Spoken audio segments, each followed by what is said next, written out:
우리가 이 세상을 살아갈 때 소망이 절실히 필요합니다. 우리에게 소망은 인생의 나침판이요 자동차의 엔진과도 같습니다. 소망이 있어야 방향을 잃지 않을 수 있고, 소망이 있어야 삶의 열정을 잃지 않을 수 있는 것이지요. 이렇게 소망이 중요한데 소망에도 종류가 있다고 그랬어요. 우리의 인생을 복되게 하는 참 소망이 있는가 하면 우리 인생을 허비케 하고 우리 인생을 망치게 하는 짝퉁 소망도 있습니다. 그래서 우리는 짝퉁 소망을 버리고 참 소망을 붙들고 사는 자들이 되어야 하겠지요. 그래서 베드로는 이 베드로 전서를 통해서 참 소망이 뭔지를 아주 명확하게 가르쳐주고 있습니다. 참 소망은 썩지 않고 더럽혀지지 않고 쇠하지 않는다고 그랬어요. 시간이 흐르면 변질되거나 썩어버리거나 사라져버린다면 그런 소망은 참 소망이 아니라는 것입니다. 출세에 대한 소망, 권력에 대한 소망, 부귀 영화에 대한 소망, 이런 세상적인 소망은 좀 세월이 흐르면은 다 변질되고 썩어버리 사라져버리잖아요. 그렇기 때문에 그것은 참 소망이 아니고 짝퉁 소망이지요. 반면에 예수님께서 성도에게 주시는 천국의 소망은 썩지 않고 쇠하지 않고 더럽혀지지 않고 영원까지 이어집니다.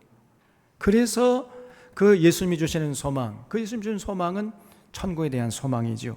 그 천국의 소망이야말로 참 소망입니다. 이런 천국의 참 소망은 역설적으로 우리를 세상 항복판으로 끌어가게 돼 있어요. 참 소망은 이 세상 사는 동안 절대로 저 세상만 바라보면서 살게 하지 않아요. 저 세상만 바라보고 이 세상에서 제 할 일 제대로 하지 않고 그저 빈둥빈둥 주변 사람들에게 민폐만 끼치고, 이러한 소망은 아무리 입술로 자기가 천국의 소망을 가졌다 할지라도 그건 진짜 소망이 아닙니다. 그건 짝퉁 소망이에요. 천국의 참 소망은 세상으로 나아가게 하는 거예요. 세상에 나아가서 거기서 빛과 소금으로 살아가도록 우리를 자극하고 격려하는 것입니다. 절대 세상을 등지게 하지 않아요. 오히려 세상 한복판으로 나아가서 거기서 제 할 일을 딱 부러지게 감당하면서 구별된 자로 살아가게 해주는 거예요. 이게 진짜 천국의 소망이고 참 소망입니다. 이 땅에서 제 할 일을 제대로 하지 않고 빈둥빈둥 게으름 피우게 하는 이런 소망은 그건 짝퉁 소망이라 그랬어요. 천국의 소망을 가진 자는 절대로 세상을 등지지도 않고, 그렇다고 세상에 동화되지도 않고 세상 한복판에 나아가서 거기서 구별되게 살아가는 것입니다. 그게 진짜 천국의 참 소망이라는 거예요. 베드로가 이 베드로서 1장을 통해서 이런 귀한 진리를 우리에게 가르쳐 줬습니다. 그리고 2장에 보면은 이렇게 천국의 참 소망을 가진 사람들은 세상에서 구별되게 살기 위해서 마치 그 갓난 아기가 젖을 사모하는 것처럼 이렇게 신령한 젖을 사모한다 그랬어요. 그래서 예수님을 마음으로 믿고 입으로 시인해서 예수님을 영접하게 되면 가장 먼저 이 사람의 특징이 뭐냐? 성경에 관심이 생기는 거예요. 성경에. 그래서 성경의 진리를 알려하고 배우려고 하고 그 진리로 무장해서 진리 따라 살아가려고 몸부림치고 발버둥 치는 것입니다. 그렇게 되게 돼 있어요. 그리고 삶의 현장에서 이웃에게 하나님의 아름다운 덕을 선포하면서 살아가려고 하는 것입니다. 또한 시민권자로서의 책임을 다하려고 애써요. 그래서 이 대한민국의 시민권자로서의 그 감당해야 할 의무가 있잖아요. 납세의 의무 다하고 국방의 의무를 다하고 교육의 의무, 근로의 의무를 기꺼이 감당하려고 하는 것입니다. 그리고 직장에 나가서 그 자기 위치에서 최선을 다해서 자기 일을 감당하려고 하는 거예요. 누가 보든지 말든지, 월급을 많이 주든지 조금 주든지 그거 상관하지 않고 최선을 다해서 자기 맡은 일을 충성스럽게 감당하려고 하는 것입니다. 이것이 천국의 소망을 가진 자들의 특징이에요. 그런 모습을 베드로가 우리에게 가르쳐 준 것입니다. 2장에서. 그래서 오늘 봉독한 3장에서는 베드로가 이제 또 참 소망을 계속해서 전하고 있는데 1절을 보겠습니다. 아내들아 이와 같이 자기 남편에게 순종하라. 이는 혹 말씀을 순종하지 않는 자라도 말로 말미암지 않고 그 아내의 행실로 말미암아 구원을 받게 하려 함이니 너희의 두려워하며 정결한 행실을 봄이라 그랬어요. 거기 아내들아 이와 같이 자기 남편에게 순종하라, 줄을 쳐주시고요. 제가 다시 한번 읽을 때 여성들만 아멘 하시기 바랍니다. 남성들 하지 마세요. 아내들아 이와 같이 자기 남편에게 순종하라. 사모님 다 아멘 하세요.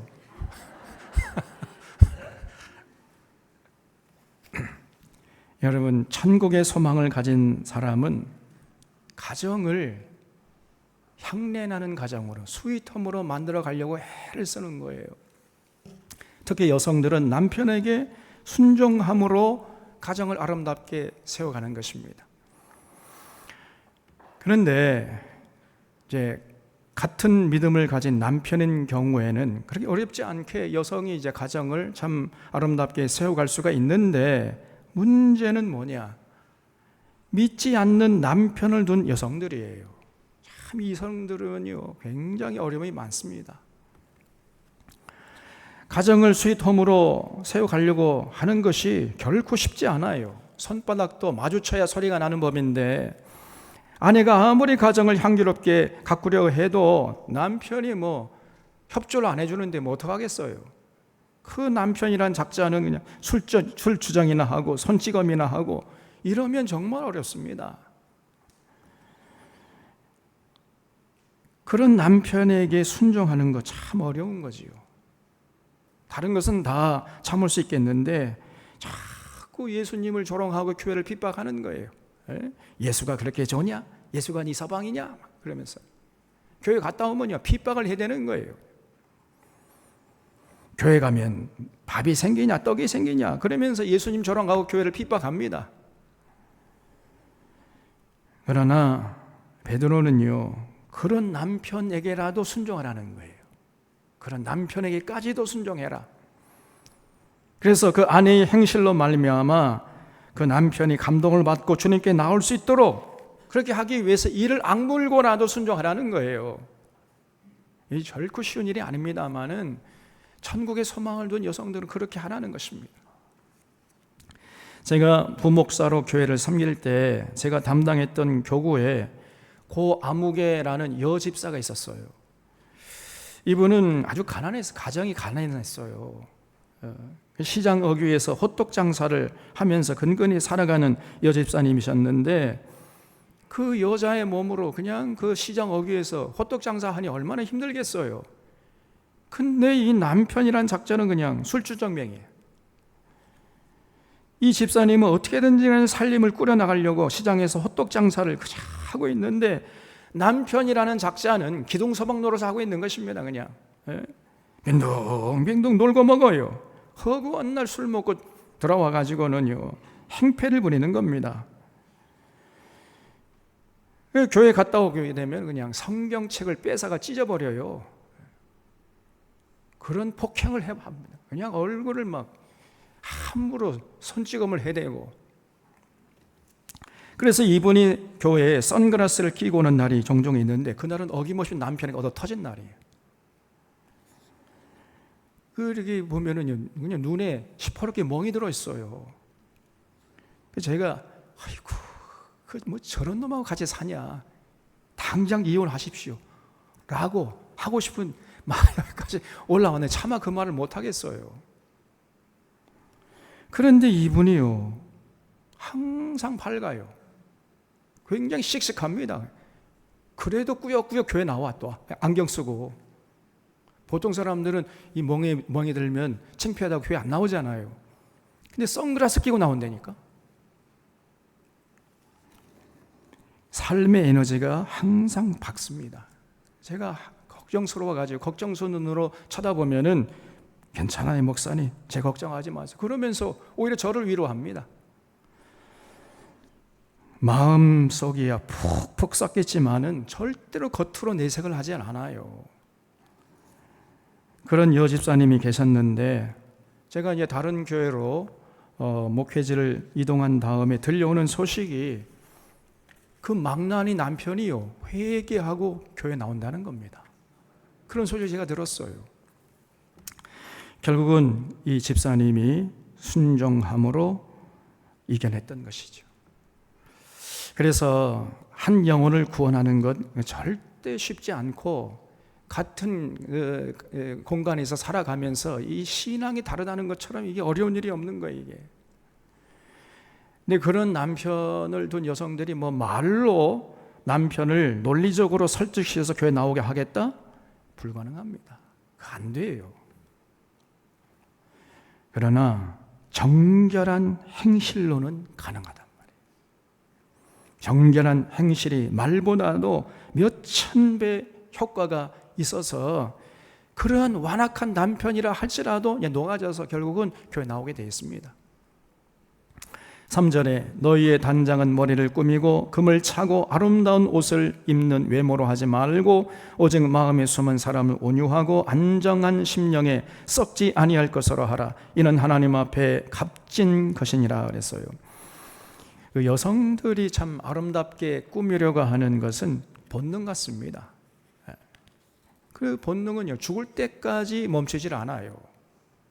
어떻게 아름답게 꾸미려고 하는지 남자들이 보면 좀 이해가 안 갈 정도, 도가 지나칠 정도가 보일 때가 종종 있는데 그게 여성의 본능인 걸 어떻게 해요?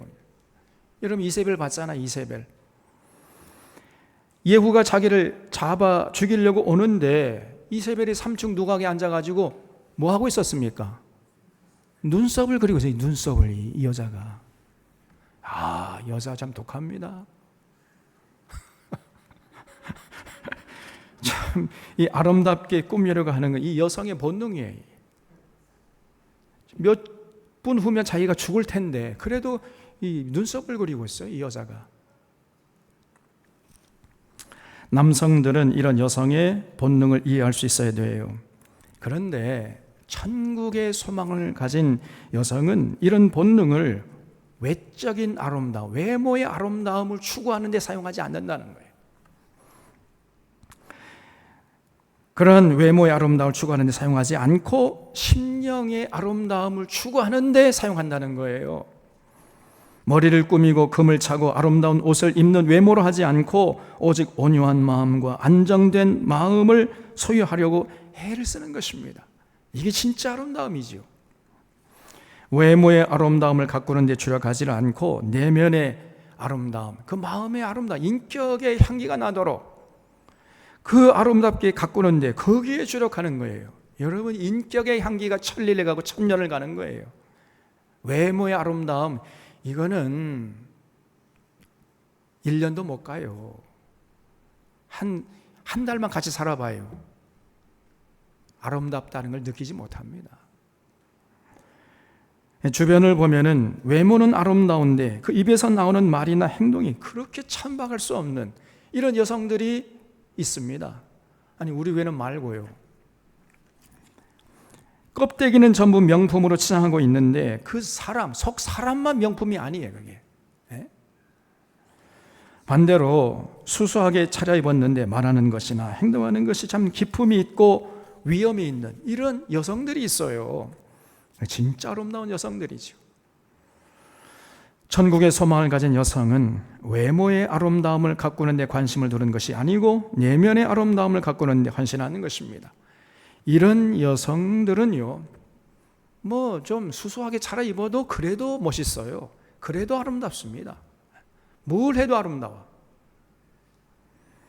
수수하게 입으면 입을수록 더 아름답습니다. 동의하지요? 그렇게 되게 돼 있어요, 여러분. 그리고 천국의 소망을 둔 여성은 어떤 어려운 일이 생겨도 안절부절하지 않아요. 걱정하고 두려워하고 낙심하고 원망하는 이런 모습을 절대로 보이지 않습니다.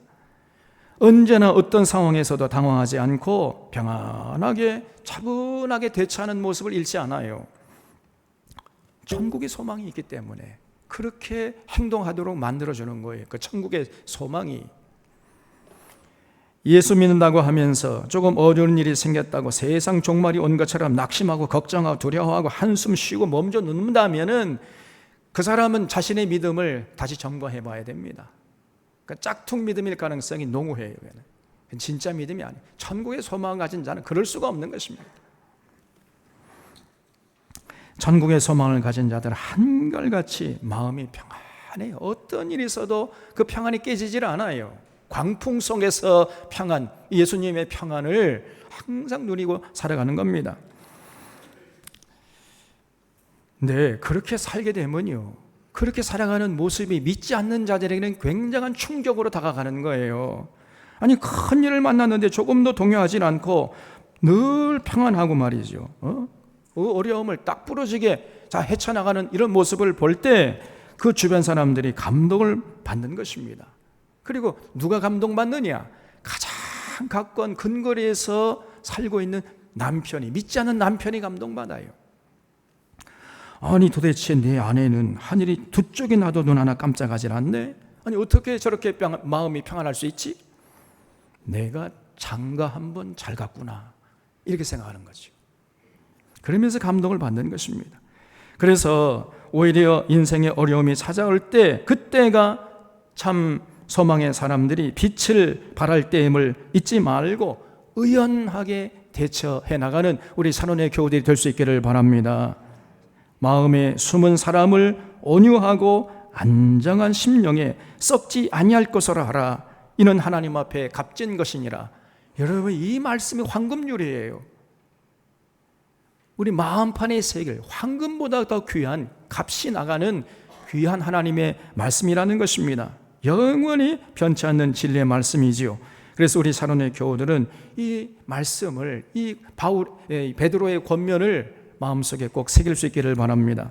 5절에 전에 하나님께 소망을 두었던 거룩한 부녀들도 이와 같이 자기 남편에게 순종함으로 자기를 단장했나니 사라가 아브라함을 주라 칭하여 순종한 것 같이 너희는 선을 행하고 아무 두려운 일에도 놀라지 아니하면 그의 딸이 된 것이니라 그랬어요. 이거는 지금 베드로가 창세기 18장을 염두에 두고 하는 말이지요. 창세기 18장 12절에 보면 사라가 속으로 웃고 이르되 내가 노쇠했고 내 주인도 늙었으니 내게 무슨 즐거움이 있으리요 하면서 자기 남편을 주라고 칭하고 있잖아요. 지금 내 남편 아브라함도 내 주인인 아브라함도 늙었고 나도 이제 아기를 낳을 수 없는 몸인데 아니 무슨 아기를 낳는다고 저렇게 말씀하시나? 그러면서 속으로 웃었다는 거예요. 그래서 지금 아기 낳는다는 것은 현실적으로 불가능한 상황이었습니다. 그런데 1년 후에 사라가 아기를 낳잖아요. 이게 어떻게 된 것입니까? 1년 후에 사라가 아기를 낳았다는 건 뭘 말하는 거예요? 사라가 그 불가능한 상황 속에서도 아브라함의 사랑의 초청에 응했다는 얘기죠. 왜 이렇게 세상이 조용합니까?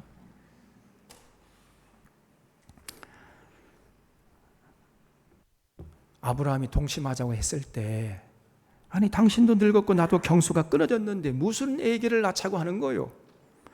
이렇게 반응하지를 않고 순순히 아브라함의 그 의도대로 순종했다는 것입니다. 그래서 1년 후에 아기를 낳을 수 있었던 거 아니겠습니까, 여러분? 그래서 이렇게 남편에게 순종하는 여성들은, 그 불가능한 가운데 순종하는 여성들은 사라의 딸, 다시 말해 사라의 후손이 된다는 거지요. 자, 그러면 여성들은 그렇고 천국의 소망을 둔 남성들은 이제 어떻게 해야 되겠어요? 7절입니다. 이번에 제가 읽을 테니까 남성들만 아멘 하세요. 남성들만.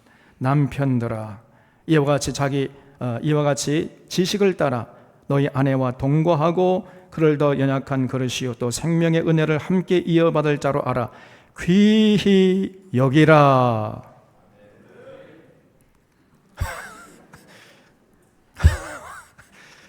저 김홍유 집사님 제일 하면 크게 했어요. 두고 보겠습니다. 이제.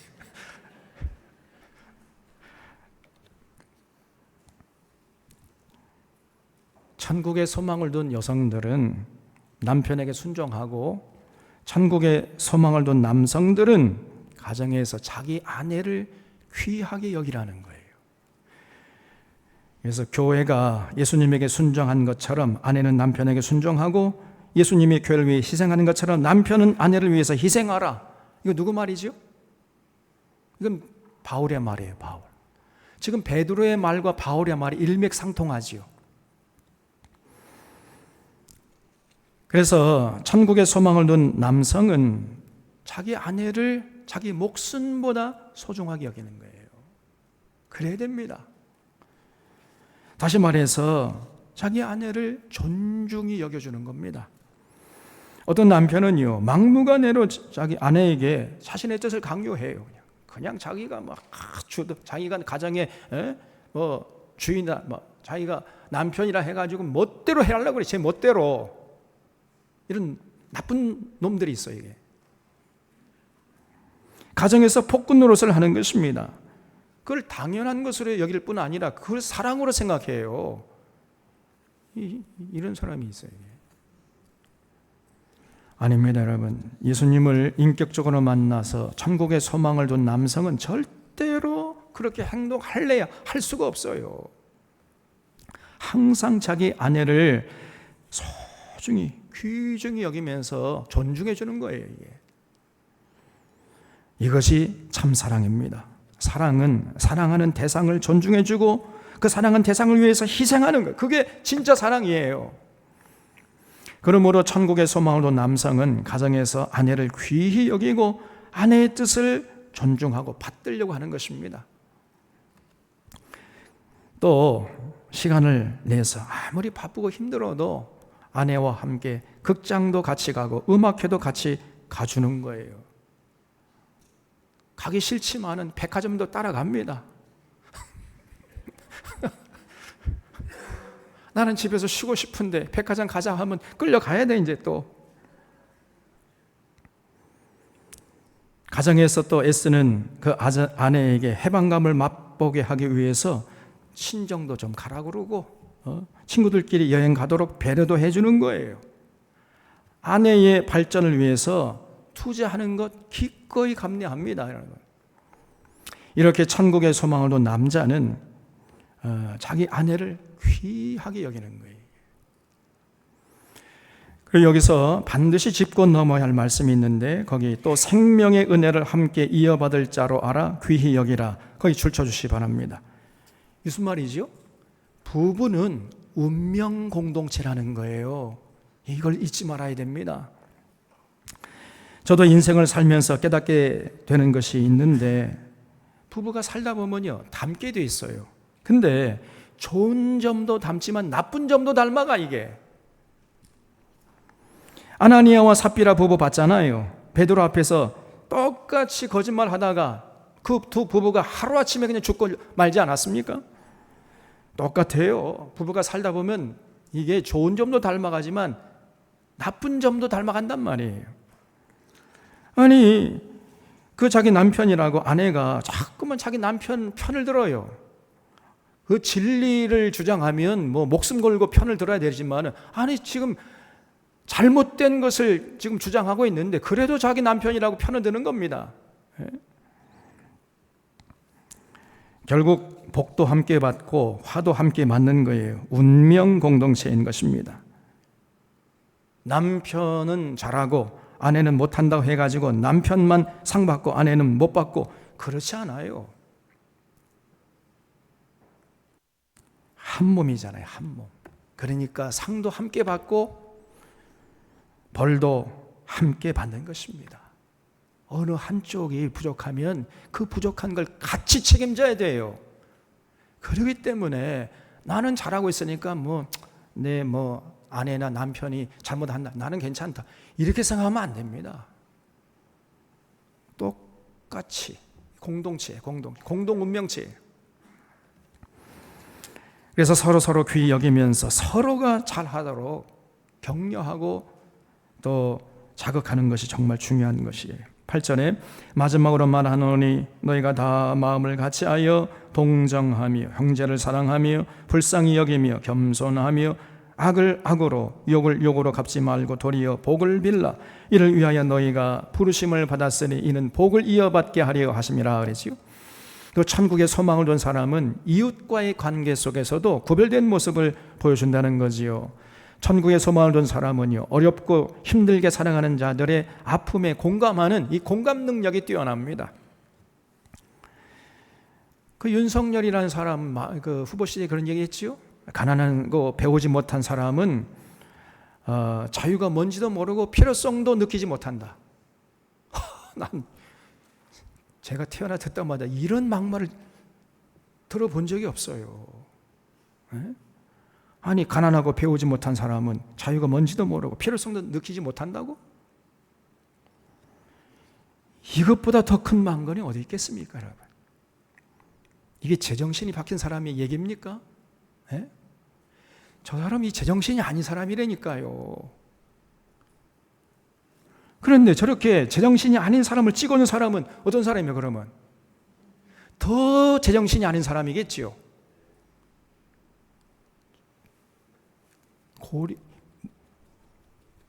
골빈 사람이죠, 골빈 사람. 더군다나 예수 믿고 천국에 소망을 둔다는 사람이 찍어줬다면은요, 그 믿음이나 그 소망은 전부 짝퉁입니다. 단쪽을 말해도 틀림없어요. 아니, 어떻게 그런 자를 지지하고 찍어줄 수 있단 말이에요.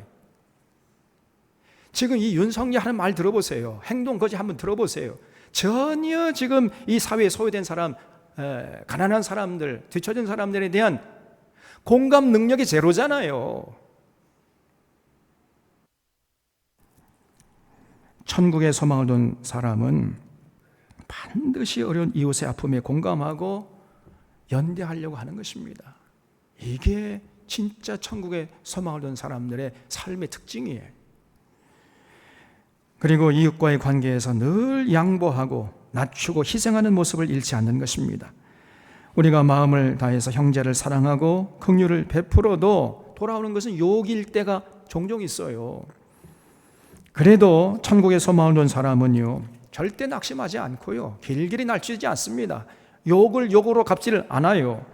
욕하는 사람에게 도리어 복을 빌어주는 것입니다. 이 땅에서 여러분 구별되게 거룩하게 살려다가 고난을 당할 때 그때 어떻게 행동하는가 하는 것을 보면 그 사람이 진면목에 드러나게 돼 있어요. 그때 절대로 낙심하지 않고 인내하면서 어려움을 이겨나가는 사람, 이 사람이 천국의 소망을 둔 진짜 믿음의 사람이에요. 그런 사람은 하나님께 복을 이어받게 된다는 것입니다.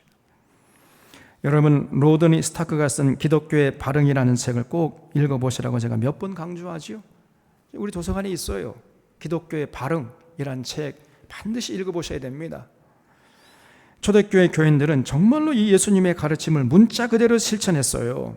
속옷을 달라 하면은 겉옷까지 내줘라. 오리를 가자면 심리를 가져라. 구하는 자에게 주고 꾸고자 하는 자에게 거절하지 말아라.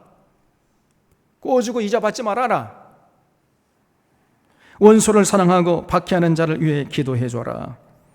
이런 예수님의 가르침을요, 초대교회 교인들은 그냥 그대로 실천했어요. 문자 그대로. 평소에 자기를 못살게 굴던 로마 사람이 흑사병으로 이제 죽어가는 것을 보고 주변의 로마 사람들 전부 도망쳐 버렸는데 기독교인들은 그들의 곁을 끝까지 지키면서 간호해 주다가 같이 흑사병에 걸려서 죽어갔어요. 진짜 원수를 사랑한 거죠. 자기를 죽이려는 로마 군대를 향해서 저들을 용서해 주시옵소서 이러면서 죽어갔습니다. 그러니까 이 로마 군인들이 교인들을 십자가에 못 박아 죽이면서 자기가 예수 믿는 거예요. 이렇게 해서 초대교회가 250년 동안이나 박해를 받았는데 그때 오히려 로마 제국이 복음화가 되었습니다. 그래서 결국은 AD 313년에 콘스탄틴 황제 때에 더 이상 교회를 인정하지 않으면 로마 제국이 유지될 수 없다는 것을 알고 이 콘스탄틴 황제가요, 정치적인 입장, 정치적인 차원에서 교회를 용인해 줬던 것입니다. 이 콘스탄틴 황제가 예수 믿는 사람 아니었거든요. 근데 예수 믿는 사람을 다 잡아다가 감옥에 쳐 넣다가는 한 사람도 나만하는 사람이 없겠는데? 로마 귀족들이 전부 예수 믿고 원로원들이 전부 예수 믿는데 어떻게 다 그 교회를 핍박하겠어요? 그래서 콘스탄 황제가 앞발뒤발 다 들어버린 거예요. 그래서 이제 앞으로 로마 권력은, 로마 황제는 절대로 교회를 핍박하지 않겠노라, 이런 밀라노 칙령을 AD 313년에 선포해버리고 만 것입니다. 천국의 소망이 결국 로마 제국을 무너뜨리는 기폭제가 됐던 거예요. 예수님의 말씀을 문자 그대로 실천했던 거예요. 거기에 놀라운 능력의 역사, 믿음의 역사가 일어났던 거예요. 10절에 그러므로 생명을 사랑하고 좋은 날 보기를 원하는 자는 혀를 금하여 악한 말을 그치며 그 입술로 거짓을 말하지 말고 악에서 떠나 선을 행하고 화평을 구하며 그것을 따르라 그랬죠. 여러분, 이것처럼 중요한 것이 없습니다. 여러분, 말이 중요해. 말. 교회가 왜 무너지느냐? 입의 재갈을 물리지 않는 사람들 때문에 무너진다는 거예요. 말을 함부로 해버리는 거예요. 그냥 그런 사람들 때문에 교회가 무너질 수 있는 것입니다. 그런 사람들이 한두 명만 교회에 있어도 그 교회는 평안할 날이 없어요. 예수님의 피로 세운 교회를 말을 함부로 하는 사람들이 무너지게 하는 것입니다. 그런 사람의 죄는 씻을 수가 없어요. 성령 회방죄입니다, 여러분. 그래서 수근수근, 자꾸 뒤에서 수근수근 해야 돼. 남을 자꾸 험담하고, 그리고 조금 좀 자기가 좀 억울하다고, 또 어려운 일이 만난다 있다고 뭐 남을 원망하고 낙심하고 그냥 막 불신앙의 말을 함부로 뱉어대고, 그런 사람들 절대로 우리가 닮으면 안 됩니다. 생명을 사랑하고 좋은 날 보기 원하는 그런 소망을 가진 사람들은요, 절대적으로 혀를 금하는 거예요. 혀를. 입을 굳게 다무는 거예요. 함부로 입을 열지 말고, 그리고 입을 열 때에는 악한 말을 그치고 거짓말 절대 하지 않고 언제나 그 입에서 선을 행하고 화평을 구하는 이런 말이 흘러나오는 거예요. 그게 진짜 천국의 소망을 가진 자의 모습이라는 것입니다. 12절에 주의 눈은 의인을 향하시고 그의 귀는 의인의 간구에 기울이시되 주의 얼굴은 악행하는 자들을 대하시느니라 하였느니라 그랬죠. 정말 놀라운 깨달음이요 가르침이에요. 우리가 믿는 여호와 하나님은요, 그 눈이 어디를 향하느냐? 의인을 향하신다. 의인. 그리고 그 귀는 누구를 향하느냐? 의인의 간구에 귀를 기울인다는 거지요. 반면에 여호와 하나님의 얼굴은 악행하는 자를 향한다는 거예요. 이게 무슨 말이죠? 그 여호와 하나님의 얼굴이 악행하는 자들을 향하신다는 말은 하나님이 악행하는 자들 가만두지 않는다는 겁니다. 반드시 분노하시고 심판하신다는 거예요. 그래서 하나님은 의인과는 동행하시고 악인에게는 분노하신다는 거예요. 참 소망의 사람들은 절대로 이걸 잊지 않는 것입니다. 13절에 너희가 열심으로 선을 행하면 누가 너희를 헤아리요 그랬죠. 지금 베드로가 이런 말을 하는 이유가 무엇이에요? 당시 초대교인들이 엄청난 환난과 핍박을 당했거든요. 고문을 당했거든요. 예수 믿다고 하면은 전부 잡혀가가지고 고문당하고 굶어 죽고 검사에 칼에 맞아 죽고 사자밥이 되고 막 그랬단 말이에요. 그러니까 그것을 두려워하고 있었던 겁니다. 그러니까 지금 베드로가 이런 말을 하는 거예요. 네로가 오거든, 로마 군인들이 잡으러 오거든 그런 건 상관하지 말고 일단 선을 행하라는 겁니다. 선을 행하는데 누가 너희를 잡아가겠느냐, 누가 너희를 해치겠느냐, 그런 말이에요. 그래서 너무 네로가 교회를 핍박한다고 해가지고 겁내지 말고 벌벌 떨고 이렇게 하지 말고 열심으로 선을 행하는 데 집중하라는 거예요. 거기에 관심 갖고 거기에 신앙의 열정을 불태우라는 것입니다. 그러면 열심으로 선을 행하는 그런 모습이 소문이 날 거 아니겠느냐. 열심으로 선을 행하는데 누가 너희를 잡아가겠느냐. 지금 박해를 앞두고 있는 상황에서 지금 이런 말을 하고 있는 것입니다. 지금 대박해가 몰려고 있는데 이것이 하루 이틀에 끝날 일이 아니고 250년 동안이나 계속됐다니까요. AD 64년에 네로 황제가 이제 박해하기 시작했거든요. 근데 이 박해가 언제까지 이어졌느냐? AD 313년, 아까 조금 전에 제가 얘기한 대로 콘스탄틴 황제가 밀라노 칙령을 선포할 때까지 계속됐어요. 중간에 잠깐 쉴 때가 있었습니다만은 그 박해 한 때만 다 합해보면 약 250년이 됩니다. 250년 동안 예수 믿으면 전부 잡혀가가지고 고문 나가고 굶어 죽고 사자밥이 되고 불에 타 죽고 검사에 칼에 맞아 죽고. 여러분, 만약에 그렇다면 그래도 예수 믿을 수 있겠어요? 초대교회 교인들은 그래도 믿었어요. 그런 교인들을 향해서 지금 베드로가 하는 말이, 그렇게 사람들은 너희들을 미워하고 핍박한다 할지라도 거기에 신경 쓰지 말고 어쨌든 간에 선을 행하는데 거기에 집중해라, 이런 얘기를 하고 있는 것입니다. 그래서 이래도 죽고 저래도 죽을 바에는 선을 행하다가 죽어라. 절대로 두려워하지 말고 겁내지 말고 의연하게 당당하게 선을 행하다 죽자는 거예요. 왜 그래요? 천국의 소망이 있기 때문에. 여러분, 천국의 소망이 이렇게 강인한 힘을 발휘하는 것입니다. 14절에 그러나 의를 위하여 고난을 받으면 복 있는 자니 그들이 두려워하는 것을 두려워하지 말며 근심하지 말고 그랬죠. 그들이 두려워할 때 그들은 세상 사람들이죠. 다시 말하면 로마 사람들, 구체적으로 말하는 그런 사람들이겠죠.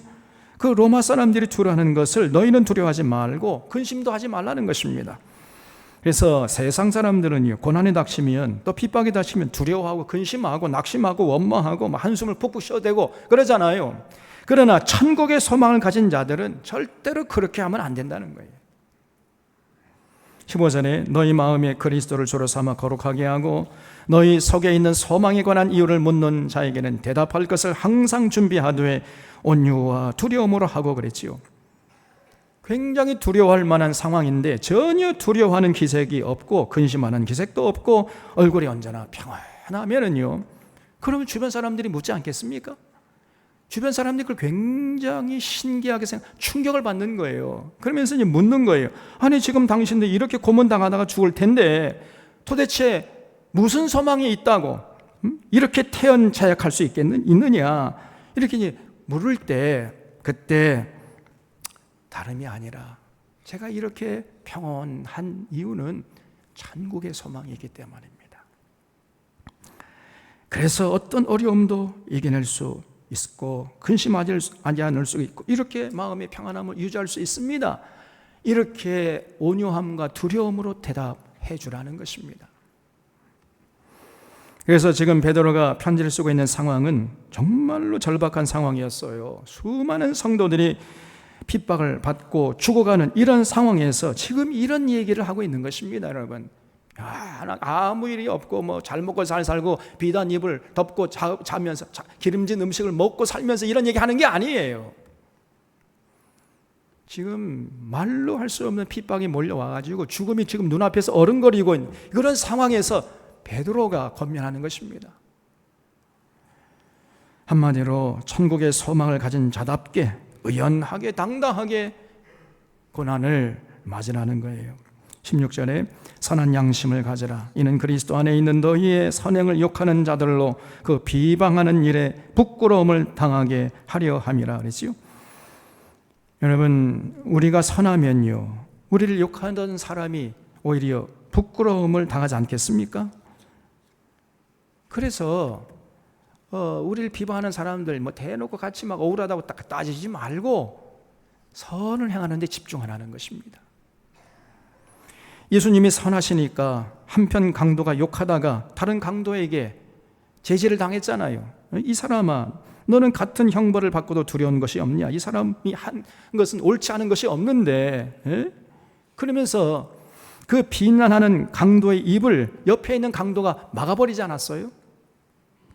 예수님이 선하기 때문에 그런 일들이 가능했던 것입니다. 그래서 우리가 세상 사람들보다 비교할 수 없을 만큼 선하게 아름답게 살아야 돼요.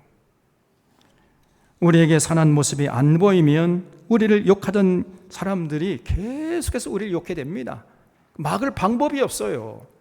막을 수 있는, 그 우리를 비방하는 사람들의 입을 막을 수 있는 유일한 방법이 뭐냐?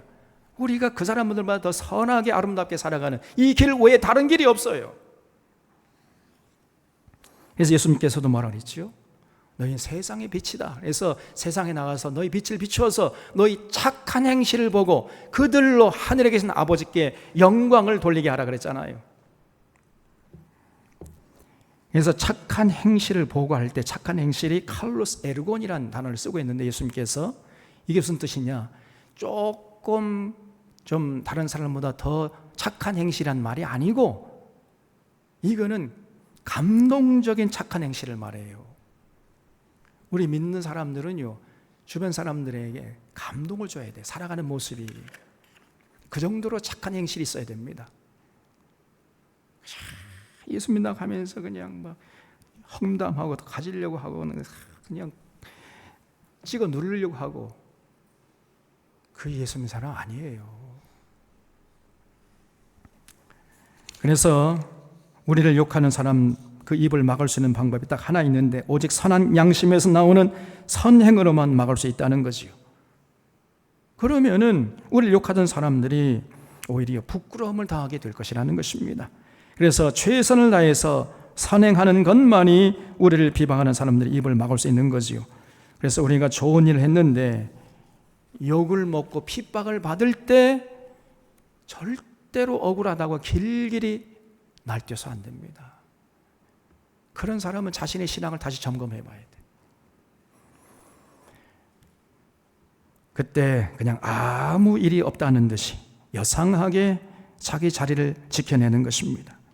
선한 양심에서 우러나오는 선행을 꿋꿋하게 해나가는 거기에 집중하는 거예요. 그런 사람이 나중에 승리하게 되어 있습니다. 이것이 하늘의 천국의 참 소망 가진 그 사람의 모습임을 잊지 마시기를 바랍니다. 17절에 선을 행함으로 고난받는 것이 하나님의 뜻일진데 악을 행함으로 고난받는 것보다 나으니라 그러죠. 어차피 고난받을 것 같으면 선을 행하다가 고난받으라는 거예요. 예수 믿는 사람들은 선을 행하고 고난받기로 작정한 사람이다. 지금 베드로가 이 얘기하고 있는 것입니다. 나는 선한 일을 했는데 왜 이런 대접을 받아야 됩니까? 나는 억울합니다. 이렇게 길길이 날뛴다면 그 사람은 믿음의 사람이라고 할 수 없다는 것이요. 그럼 천국에 자격이 없는 거예요. 예수 믿고 선행을 하는데 여러분 세상 살다 보면요 고난받을 수 있습니다. 아니 오히려 정말 예수 믿고 올바로 살려고 하는 사람들이 더 많은 고난을 당하게 돼 있어요. 그게 세상이에요. 욥을 보세요 여러분. 하나님 앞에서 흠잡을 곳이 없도록 당대에 하나님이 인정하시는 의인이었는데 말로 형용할 수 없는 환난 핍박을 당했잖아요. 그래서 욥기의 주제가 의인의 고난입니다. 이 땅에서 의인으로 살아도 고난을 당한다는 거예요. 지금 한국교회 일각에서는 예수 잘 믿으면 어떤 고난도 없다 이렇게 가르치는데 새빨간 거짓말입니다. 아니 오히려 이 세상은 하나님의 뜻대로 살게 되면 고난 당하게 돼 있어요. 고난 없는 게 이상한 것입니다 여러분. 그래서 선을 행하다 당한 고난은 부끄러운 것이 아니고 자랑스러운 거지요. 악을 행함으로 고난받는 것보다 1000만 배 자랑스러운 것이다. 이걸 잊지 말라는 거예요. 18절에 그리스도께서도 단번에 죄를 위하여 죽으사 의인으로서 불의한 자를 대신했으니 이는 우리를 하나님 앞으로 인도하려 하심이라. 육체로는 죽임을 당하시고 영으로는 살리심을 받으셨으니 그가 또한 영으로 가서 옥에 있는 영들에게 선포하시니라. 그들은 전에 노아의 날 방주를 준비할 동안 하나님이 오래 참고 기다리실 때에 복종하지 않던 자들이라. 방주에서 물로 말미암아 구원을 얻은 자가 몇 명뿐이니 겨우 8명이라 그랬죠. 예수님이 십자가에 못 박혀 돌아가신 후에 그 예수님의 영이 감옥에 가셔서 감옥에 있는 영들에게 복음을 선포했다는 거지요.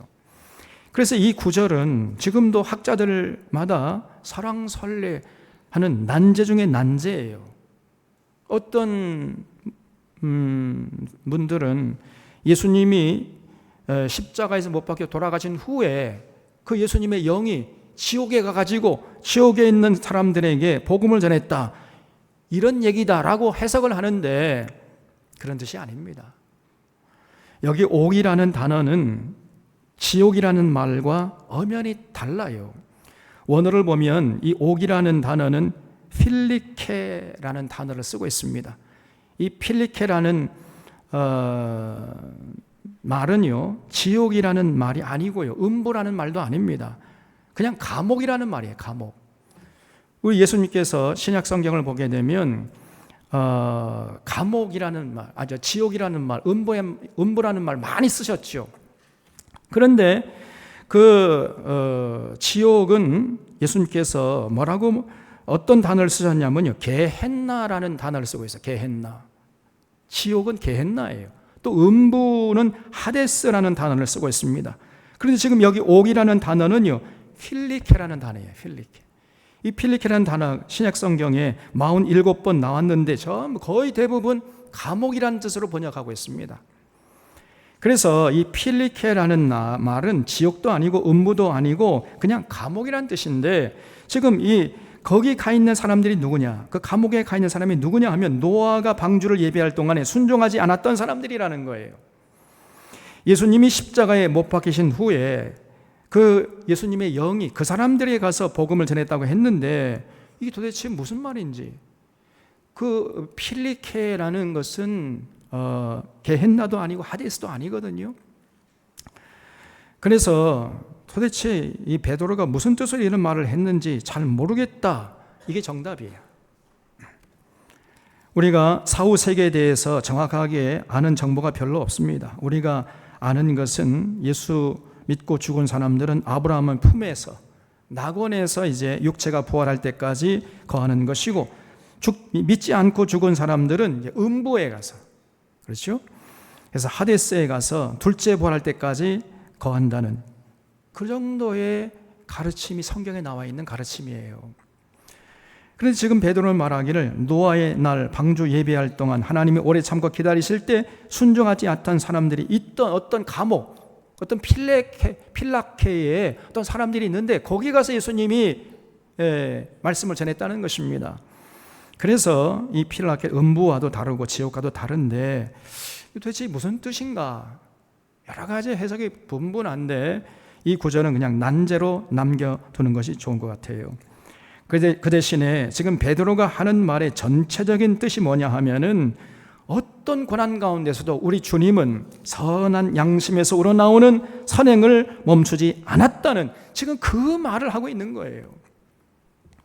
그래서 천국의 소망을 가진 우리들도 그렇게 해야 한다는 것입니다. 21절에 물은 예수 그리스도께서 부활하심으로 말미암아 이제 너희를 구원하는 편이 곧 세례라. 이는 육체의 더러운 것을 제하여 버림이 아니요 하나님을 향한 선한 양심의 간군이라.